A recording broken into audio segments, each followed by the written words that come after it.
xarunta wasaaradda warfaafinta dhaqanka iyo wacyigelinta jamhuuriyadda Soomaaliland waxa ka dhacay kulan saddex geesood oo u dhaxeeya wasaaradda warfaafinta dhaqanka iyo wacyigelinta culimada diinka dalka iyo bahda dhaqaatiirta Soomaaliland kulankan oo laga hadlayay wacyigelin ku saabsan xanuunka coronavirus iyo sidii bulshada looga digi lahaa xanuunka coronavirus iyo inay raacaan talooyinka guddiga heer qaran ee xanuunka coronavirus culimada iyo dhaqaatiirta ka soo qayb galeen kulankan waxa kamid ah Dr. Maxamed Caydid Ismaaciil Dr. Axmed Xuseen Ciise Dr. Maxamed Qayaad Geedi دكتور محمد ورسمة دعالي شيخ عبد الرحمن أو أحمد أو عبدي الشيخ عيسى محمود عبد الله دكتور خضر حسن أحمد وحنا كلنا كان يكون هنا وسيردها ورفافنتا سليمان يوسف علي كوري دينتي أوقافتا شيخ خليل عبد الله أحمد وعلى كاسيكها اللي وسيرك وسيردها ورفافنتا دقن كي وعجلنتا سوماليلاند أهنا فيين كحكومة سليمان يوسف علي كوري كوزاردهان قدقة كورونا فيروس كو حيسلقرتي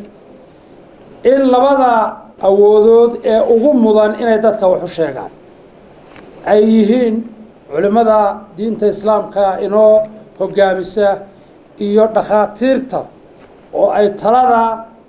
iyo sida xanuunkan looga hortagi karo maskaxdooda ka soo burqanayso waxaanu isleenahay maanta waxaanu idin horkeenay hadaan wasaaradii warfaafinta dhaqanka iyo wacyigelinta labada qayboodba dadkii ugu kamid ahaa dadkii ugu aqoonta badnaa haday diiniyan noqotana way idinla joogaan haday dhaqaatiirtii wadankan yihiinna way idinla joogaan marka in ummadana loo iftiimiyo waxa diinta islaamku ka qabto cudurrada faafa iyo cudurkan laftirkiisa xagga dhaqaatiirtuna inay si scientific dadka wax ugu sheegaan isma diidana ku dhaqankeena diinta islaamka iyo cudurka sidaynu isaga ilaalin lahayn wax isdiidaya ma qaar kamid ah culimadii dalka iyo dhaqaatiirtii kulankan ka soo qayb galay waxa hadaladoodii kamid ahaa sababtan meeshan u nimidna waxa weeye dhibaatada in haysa oo wali dadkii dareemin wacyigelintii ama ay u qaateen iyo cudurku inaanu kuba dhacaynba saasa keentay oo duruuf ka dhigtay dhaqaatiirtii iyo culimadii iyo ko isku dhafan bal ummadii inuu sheegaan sida ugu haboon ee cudurkan looga hortagayo talada dhakhtarku inoo sheegayo hadayna sharciga ka hor imanaynin waa taladii sharciga islaamku markay dhasiinayay sida daraadeed ummadda waxaanu leenahay mujtamaca Soomaaliland alagoo mid kaliya ah bahda caafimaadka iyo bahda dhaqaatiirtu talooyinka la dhasiinayo kow ka tahay kala fogaanshaha laba ay tahay in cafuufka la xidho afka la xidho saddex ay tahay golfiska in la qaato oo dadku ay gacmaha ay gashadaan ay isdhexgalka la ilaaliyo aan ka dhigano hal xidhaale kelmadii madaxweynuhu yiri oo aan isbasrino looyinka miidiyaha waa inay mas'uuliyadda qaadaan oo iska hafaafinina warbeena war aydan ka hubinin caafimaadka wasaaradda caafimaadka ama culimada ayaan ka hubinaa iska faafinina idinko war iibinaya marka mas'uuliyad war responsibility way saaran tahay qof kasta oo wad muwaadina marka taasi iska ilaaliya miidiyaha gaar ahaan oo sheegaya arrimaha caafimaadku waa arrimo xasaasi ah oo nolosha qof bini'aadamka ku saabsan sida ay dhaqaatiirtu u sheegeen iyaga inooga aqoon leh wixii xanuunada keena wuxuu ku faafayo waxa laga hortagi karo cid walba wixii takhasuleed baa la weydiiyaa looga dambeeyaa lagu qadariyaa waa ku qadarinayna was'alu ahla dhikri in kuntum la ta'lamuun baa ilaahay quraanku sheegay subhanahu wa ta'ala ahla dhikri marka laga waramayo cid walba waxay takhasus leedahay in laga dhageysto maad yaani ayaa ilaahayna quraanku sheegay culimada fuqaha markay hadlayaan shayga marka la doonayo la qiimeeyo waliba wixii khaasadan dibbi iyo dhaqaatiirnimo iyo hawl ku saabsan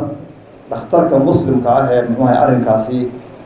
lagu kalsoon yahay wixii uu ka yiraahdo ayaa lagu qooyaa lagu maad yaani hadda hadii wax xaqayo kaas la raaca waxa jira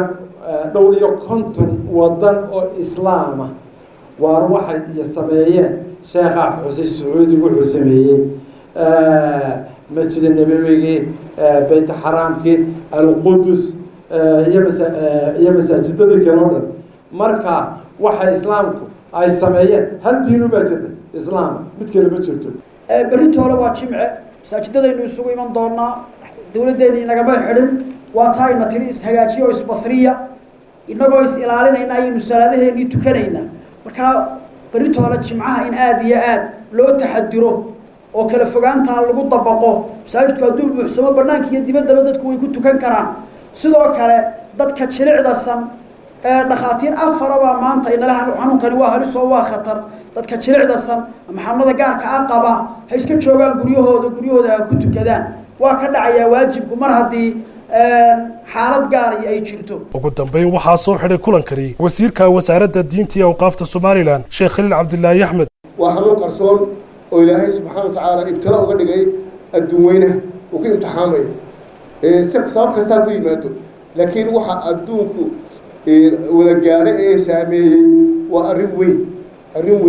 Ilaahay subhanahu wa ta'ala halays ma noqdo laakiin maanta kulankeena wuxuu ku daaraa kulan furan oo u furan telefoonada si dadka u baahan in talooyin caafimaad helaan ama talooyin sharci ah helaan culimada markaa ay weydiin doonaan haddii la yiraahdo sida caadayna aan jirtay bariga hore marka arrimaha abaaraha kala dhacaan saasoo kale loo soo firsay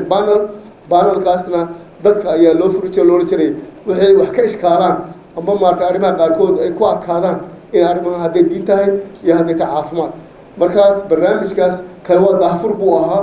haw qaadanina sawaashi aanu niri naga hakiya inay ujeedo kala tahay laakiin maadaama daafur uu yahay waxaad iclaamin in la iclaamiyo ujeedooyinkan kala leenahay barnaamijka noocan oo kala ay wacyigelinta